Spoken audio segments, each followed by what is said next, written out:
Maling aral yung kaya ka lang mag-aayuno pag Huwebes Santo at Biyernes Santo. Bawal kumain ng karne. Kumakain din. Karne lang ang bawal kainin.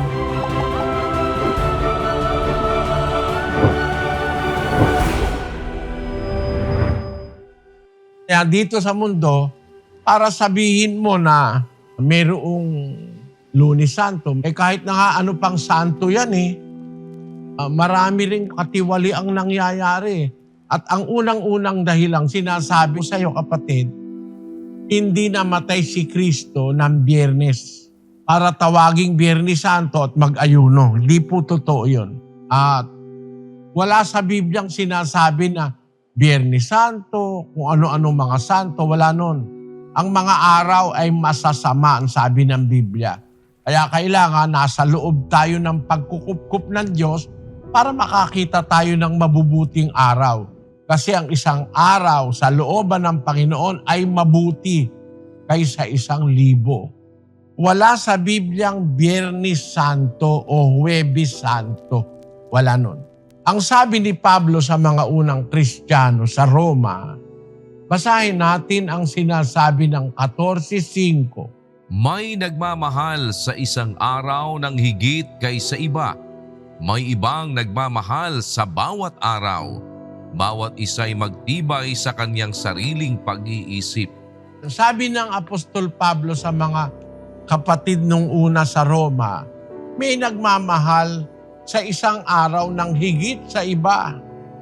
Kagaya halimbawa, nung nagse-celebrate ng birthday, mahal niya yung araw ng kanyang kapanganakan. May nagmamahal sa isang araw higit kaysa iba.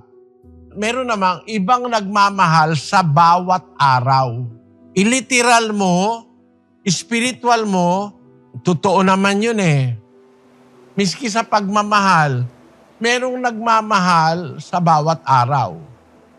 Meron naman nagmamahal sa isang araw ng higit kaysa iba. No?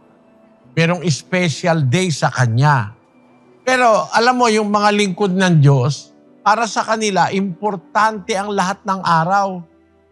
Pasamantalahin nila ang bawat araw sa paggawa ng kabutihan.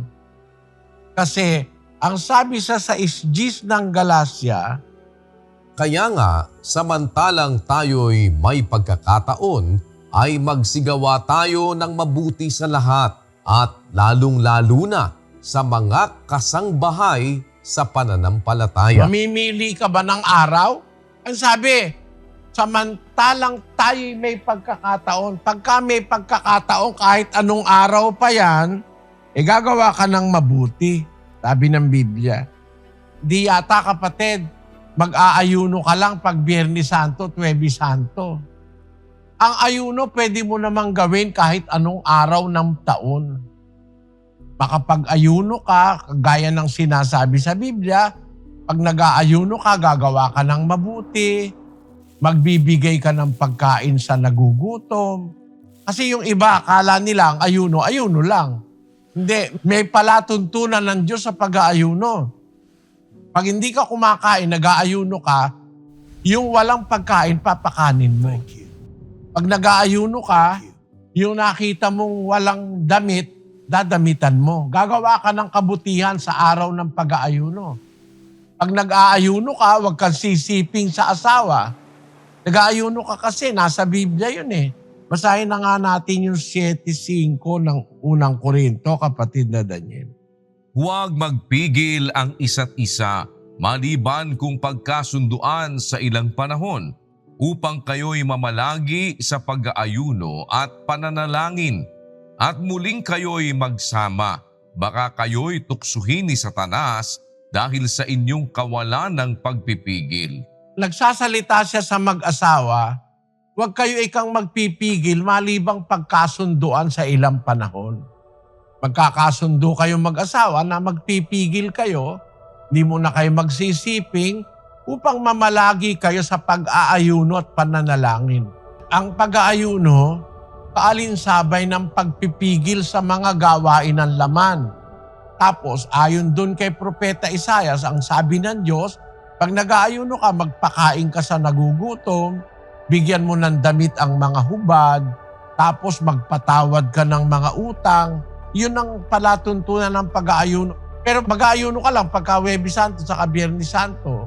Wala sa Biblia yon, kapatid. Pwede kang mag-ayuno kahit anong panahon. Pag kailangan mong mag-ayuno at humihiling ka sa Diyos ng mga bagay na kailangan ng iyong kapwa, ng sarili mo, ng mahal mo sa buhay. Pag humihiling ka sa Diyos ng mga bagay na mahigpit na kahilingan, panahon yon para mag-ayuno kahit hindi Biyernes Santo at saka Huwebes Santo. Maling aral yung kaya ka lang mag-aayuno pag Huwebes Santo at Biyernes Santo. Bawal kumain ng karne. Kumakain din. Karne lang ang bawal kainin. Wala kasing batayan sa Biblia na pagka mahal na araw, hindi ka kakain ng karne. Aral yan ng Antikristo. Yung nagbabawal kumain ng karne for some time in a year, aral ng mga demonyo yan. 4:1 ng unang Timoteo. Ngunit hayag na sinasabi ng Espiritu na sa mga huling panahon, ang iba'y magsisitalikod sa pananampalataya at mga kikinig sa mga espiritong mapanghikayat at sa mga aral ng mga demonyo. Makikinig ang wika sila sa mga espiritong mapanghikayat sa mga aral ng mga demonyo. Pero mapanghikayat, parang katiwa-tiwala, pero aral ng demonyo. Espiritong mapanghikayat, aral ng mga demonyo. Alin yon sa 3? Na ipinagbabawal ang pag-aasawa at ipinag-uutos na lumayo sa mga lamangkati na nilalang ng Diyos upang tanggapin na may pagpapasalamat ng mga nagsisisampalataya at nangakakaalam ng katotohanan. Ang isa sa aral ng Antikristo, mapanghikayat na aral, akala mo totoo, yun ay kay nagbabawal ng pag-aasawa at pinag-uutos lumayo sa mga lamangkati, sa karne. Hindi naman kasi utos ni Kristo yun eh. Kasi hindi naman nagbabawal si Kristo. Yung pagbabawal na mag-asawa at yung pag-uutos na lumayo sa mga lamangkati, yan ay aral ng mga demonyo ayon sa Biblia. O, di ba?